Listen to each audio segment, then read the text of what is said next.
জেনে আমি বললাম যে এই মেয়েটাকে পছন্দ, ও আরেক বন্ধু বলতো যে ওকে আমি আগে দেখেছি। আমি ইন্টারমিডিয়েট পাস করার পর ভিপি হলাম। এরপরে আমি প্রথম বন্ধুদের সাথে সিনেমা দেখতে গেছি। আমরা তো অ্যাকচুয়ালি প্যালেস্টাইনি যুবকের মতো বড় হয়েছি। বিদ্রোহী একটা ভাব ছিল ভিতরে। প্রথমবার প্রেম কখন আসে আপনার জীবনে? ১ দিন, ২ দিন, ৩ দিন, ৪ দিন, ৫ দিনের জন্য অনেকবার এসছে। হ্যাঁ? প্রবলেম ছিল একটা প্রেম করব কিভাবে বলেন তো দেখি? আমাদের বন্ধুরা এত ক্লোজ ছিলাম, ধরেন একটা মেয়েকে দেখলাম, পছন্দ হলো। জেনে আমি বললাম যে এই মেয়েটাকে পছন্দ, ও আরেক বন্ধু বলতো যে ওকে আমি আগে দেখেছি। হ্যাঁ? এই মহা মুসিবত। এই ৫ জন ৬ জন মিলে একসাথে প্রেম করা শুরু করত। যেমন খুব মজার ঘটনা। যেমন একটা একজন মহিলা ছিলেন, মেয়ে ছিল। এখন তো মহিলা কোথায় আছে আমি জানি না। যাই হোক ওনার নাম এফ দিয়ে নাম। আমি মেয়েই বলি, তখন আমরা ছোট ছিলাম। তো এখন আমাদের এক বস ছিল, গুরু ছিল, সুরেন্দা নাম। ওনার লেখা খুব চমৎকার লিখতেন এবং হাইলি এডুকেটেড। তো ওনার একটা ভাবসাব ছিল একটা, আমরা যখন পারতাম না তখন ওনাকে যেতাম। তখন বললাম যে, "সুরিন্দা, ওই মেয়েটাকে পছন্দ হয়েছে।" বলছে, "ওকে ঠিক আছে, তাহলে একটা কাজ করো।" ওদের একটু সিগারেট-টিগারেট দিতে হতো, ওনাকে কিছু খাওয়াইতে-টাওয়াইতে হতো। গুরুরে খাওয়ায় না, ওরকম খাওয়াতাম। তো দিয়ে বললেন, "একটা চিঠি লেখো।" ওনার হাতে লেখা খুব সুন্দর ছিল। চিঠিটা লিখে আমার এক বন্ধু অনুপ ও সুইজারল্যান্ড থাকে। ওকে বলল, "চিঠিটা দিয়ে আয়।" তো ও যে ওই মহল্লায়ও থাকতো, ওনারা বেড়াতে আসতেন। ও যে বলল, "চিঠি দিয়ে এসেছি।" বলল, "কোথায়?" কইল, "ভ্যানিটি ব্যাগে।" তো আমি বললাম, "এখন কি হতে পারে?" বলল, "এই মেয়ে এখন তোমার বাসায় চলে আসতে পারে।" এই আমি চিঠি পড়ার পরে? বলল, "হ্যাঁ।" একটু ইডিয়েট টাইপ ছিলাম কিন্তু আমি ছোটবেলায় এইসব জিনিসের দিক দিয়ে। বোকাই ছিলাম ধরতে গেলে। তো ওমা খানিকক্ষণ পরে দেখি যে ওই রিক্সা ঢুকছে আমাদের মহল্লায়। আমরা সব বসে তাকাচ্ছি ৪০-৫০ জন। আমি দেখি ওই মেয়ের হাতে কোনো ব্যাগ নাই। আমি শুনে ওর হাতে তো কোনো ব্যাগ নেই। তো ওকে জিজ্ঞেস করলো যে, "এই তুই কোন ব্যাগে দিছিস?" কই যে ওর মার হাতে ব্যাগটা। মানে চিঠি ওর মার ব্যাগে দিয়ে আসছে। তো এরকম ঘটনা ছিল। বাস এটা একদম হালকা পাতলা, বাচ্চা বয়সে যা হয়। প্রেম যদি হয়ে থাকে ডিপ প্রেম, একতরফা, সেটা আমার ওয়াইফের সাথেই হয়েছে। ছাত্র জীবনে আপনার পছন্দের নায়িকা কে ছিল যদি বলি সেই সময়ের? সম্ভবত তখন ওনার সাথে দেখা হয়েছিল। আমার খুব আদর করতেন। শাবানা উনি ছিলেন, ববিতা ছিল। এরাই শাবানা, ববিতা, সুচরিতা। কখনো কি বাবার পকেট থেকে টাকা চুরি করেছেন কিনা? না, বাবার পকেট থেকে টাকা চুরি করিনি এই কারণে যে আমার বাবা খুব প্রচণ্ড ভাবগম্ভীর লোক ছিলেন। কিন্তু চাইলে এমনি দিতেন। আর তখন এত টাকার দরকার ছিল না কিন্তু। স্কুল জীবনে আপনি কেমন ছাত্র ছিলেন? আমি মোটামুটি খুব ভালো না, বাট মোটামুটি ভালো ছাত্র ছিলাম। ছাত্র জীবনে কখনো কি স্কুল পালিয়ে সিনেমা দেখতে গিয়েছেন? আমি ইন্টারমিডিয়েট পরীক্ষা দেওয়ার আগে এমন একটা ফ্যামিলিতে জন্ম নিয়েছি, আপনি কি শুনে অবাক হবেন। আমি তুরানগঞ্জের ভিপি, অর্থাৎ প্রায় ৩০,০০০ ছাত্রের কলেজের ভিপি। ঠিক আছে? সেই কলেজের ভিপি হওয়ার পরেও আমি ইন্টারমিডিয়েট পাস করার পরে ভিপি হলাম। এরপরে আমি প্রথম বন্ধুদের সাথে সিনেমা দেখতে গেছি। যদি বলি আপনার জীবনের আদর্শ কে? কার কথা বলবেন? ৩টা মানুষ, আমার ৪টা মানুষ আমার জীবনে খুব ইফেক্টিভ। আব্বা, আম্মা, আমার আপা, নেত্রী এবং আমার বড় ভাই। রাজনীতিবিদ শামীম ওসমানের পরিবর্তন দেখছি বর্তমান সময়ে। যদি বলি যে আগের শামীম ওসমান আর বর্তমান শামীম ওসমান কোনো পরিবর্তন আছে কিনা? বিস্তর, বিস্তর। Just U-turn. আগে রাজনীতিটা একরকম বুঝতাম। আমরা তো অ্যাকচুয়ালি প্যালেস্টাইনি যুবকের মতো বড় হয়েছি। তাই না? বঙ্গবন্ধুহীন বাংলাদেশ, আপা দেশে ফিরবেন জানতাম না। তাই না? গুলি, বোম, টিয়ার গ্যাস, লাঠি প্রতিদিন বান্দা ছিল ৭৫ এর পরে। হ্যাঁ? মার খাওয়া, মার দেওয়া, পাল্টা কাউন্টার করা। হ্যাঁ? মানে এমন না যে মার খেয়েছি। হ্যাঁ? পুলিশের সাথে মারামারি করা। হ্যাঁ? শক্তিটাকেই মনে করতাম যে এই শক্তি দিয়েই টু বি অনেস্টলি এরকমই চিন্তা করতাম যে বন্দুকের নলই ক্ষমতার উৎস। এরকম একটা ব্যাপার-স্যাপার ছিল। বিদ্রোহী একটা ভাব ছিল ভিতরে। 2001 এর একটা প্রোগ্রাম, মাননীয় প্রধানমন্ত্রী ২,৫০০ এ গেলেন। আ এত গরম, একটা বিশ্রী গরম আছে না?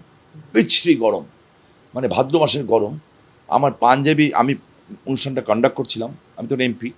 তো আমার পুরা পাঞ্জাবি ভিজে মনে করেন নিজের গায়ে নিজের দুর্গন্ধ আসছে, এরকম একটা অবস্থা। তো মিটিং শেষ, মাননীয় প্রধানমন্ত্রী জাতির পিতা কন্যা শেখ হাসিনা আ আড়াই আ আ ইয়েতে যাবেন, চান্দিনা যাবেন কুমিল্লায়। আমি আল্লাহকে সাক্ষী রেখে কথাটা বলছি। হ্যাঁ? চান্দিনা যাবেন। তো আপাকে বিদায় দিলাম। একটু পরে এসএসএফ এর গাড়িটা ব্যাক করে আসলো। ব্যাক করে আসার পরে আমাকে বলল, মনে করেন তখন অলরেডি কিন্তু গোপালগঞ্জে ওনাকে হত্যার চেষ্টা হয়ে গেছে। তো আমি আবার এসে বলল, "স্যার আপনাকে ডাকছেন।" আমি সংক্ষিপ্ত করে দিচ্ছি, "স্যার আপনাকে ডাকছেন।" আমি, "কে?" কয় প্রধানমন্ত্রী। "কেন?" বলল, "স্যার জানি না।" আমি লাফ দিয়ে গাড়িতে উঠলাম, আমাকে নিয়ে গেল। তো আমি বললাম, "শামীম, আমার সাথে একটু চান্দিনা যাবে?" যাবে বলেন নাই, যাবি বলছেন। "যাবি?" বলছে, "আপা কেন আপা?" সবাই তো বলতো, "হ্যাঁ, হ্যাঁ যাবো।" তো আমার এমন ঘাম শরীরে, মানে নিজের কাছে নিজেকে অস্বস্তি লাগছে যে এই গন্ধ নিয়ে একটা মহিলার সামনে যাই কেমন করে? তো বলল, আমি বলছি, "কেন আপা? আমার সমস্ত শরীর অবস্থা খারাপ।" বলে, "কিচ্ছু হবে না। চলো।" তুই তো ভালো বক্তব্য দিস, তুই 40-45 মিনিট বক্তব্য দিস, আমি সকাল থেকে কিছু খাইনি, আমার এমন মায়া লাগছে যে সকাল থেকে কিছু খাই নেই, একটু কিছু খেয়ে নিব, রেস্ট নিব, তুই ততক্ষণ বক্তৃতা চালা যাইস। আমি বললাম যে আচ্ছা আপা।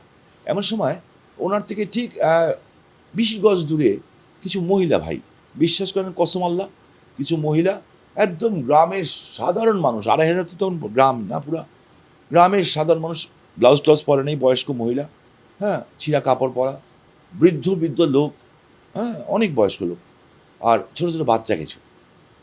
তো ডাকছে হাসিনা হাসিনা বলে বাচ্চারা ডাকছে, আর মহিলারা হাত দেখাচ্ছে, পুরুষরা হাত দেখাচ্ছে। হঠাৎ করে উনি হেলিকপ্টারে এক সিঁড়ি উঠেছেন, উঠে আবার নেমে ওদের দিকে হাঁটা দিলেন। তো আর্মিরা এসে বলছে sir sir sir sir sir আর যাবেন না, স্যার স্যার প্লিজ স্যার, ঘেরাও দিয়ে ফেলেছে ওনাকে। তো উনি হাঁটছেনই, যখন একেবারে বাধা দিয়ে দিচ্ছে ওনাকে, ওনারা ওনাদের ডিউটি পালন করছেন, কারণ তার কয়েকদিন আগে বম ব্লাস্ট থেকে বেঁচে গেছেন উনি।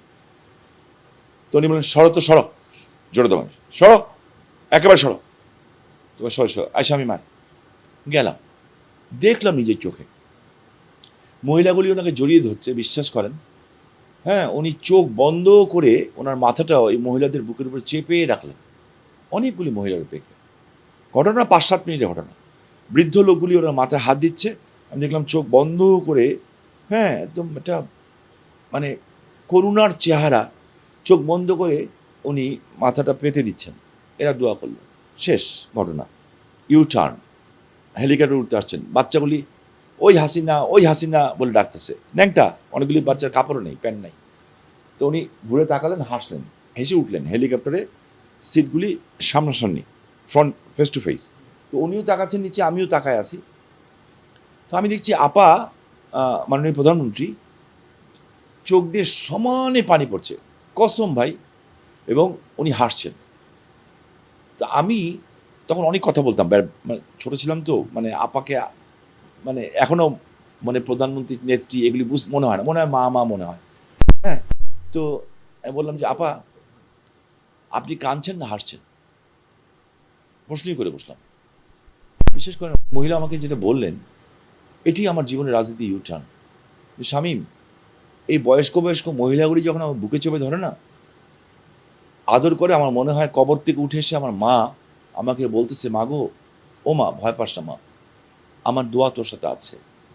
বৃদ্ধ লোকগুলি যে আমার মাথায় হাত দেয়, মনে হয় কবর থেকে আমার বাবা আমার মাথায় হাত দিয়ে বলছে, মা, এই দেশের মানুষগুলি খুব অসহায়, ওদের জন্য কিছু কর। আর ছোট্ট বাচ্চাগুলি যখন হাসিনা বলে আমাকে ডাকে, আমার মনে হয় আমার ছোট্ট ভাই রাসেল, 10 বছরের রাসেল বলছে, ও হাসু আপা, আমাকে কোলে নাও না হাসু আপা। আমি সেদিন বুঝতে পেরেছি যে এই মহিলা, যার কেউ নাই দুনিয়াতে, একটা বোন ছাড়া, এখন সন্তানরা বড় হয়েছে, হ্যাঁ, এ আপনার মধ্যে, আমার মধ্যে, এদেশের সাধারণ মানুষের মধ্যে তার বাবা মা ভাই সবাইকে খুঁজে বেড়ায়। সেদিন আমি বুঝতে পেরেছি রাজনীতি মানে স্লোগান না, রাজনীতি মানে লাঠির জন্য না, রাজনীতি মানে বড় মিছিল না, রাজনীতি মানে মানুষকে অন্তর থেকে ভালোবাসা। এই শিক্ষাটা সেদিন থেকে পেয়েছি, এবং এর জন্য আমার পরিবারের উপরে 2001-এর পরে এত অত্যাচার হয়েছে, এসে কাউকে কিচ্ছু বলিনি, আল্লাহর নামে সবাইকে মাফ করে দিয়েছি। দর্শকদের উদ্দেশ্যে, যারা দেখছে এই মুহূর্তে, তাদের উদ্দেশ্যে আপনার কিছু বলার আছে কিনা? এরা আমার চেয়ে বয়সে ছোট, তাদের উদ্দেশ্যে কয়েকটা কথা বলতে চাই। যে 3টা জিনিস করেন। 1, ধর্ম যার যার, এটা পালন করা উচিত। ফার্স্টলি, মা বাবার প্রতি দায়িত্ব পালন করে। যে সন্তানের উপরে মা বাবার দোয়া থাকে, সে কোনো জায়গায় ঠেকে না, আমার বিশ্বাস, হ্যাঁ।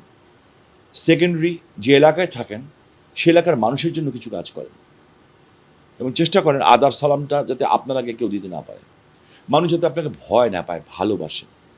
আর থার্ডলি, দেশের জন্য একটা ভালো কাজ করেন, যাতে মৃত্যুর সময় মনে হয়, আপনি ভাবতে পারেন যে আমার বয়স এখন 20, আমি তো অনেক দিন বাঁচবো, নোবডি নোজ যে কখন চলে যাবে। সো এখনই সময় আপনার একটা ভালো কাজ করেন।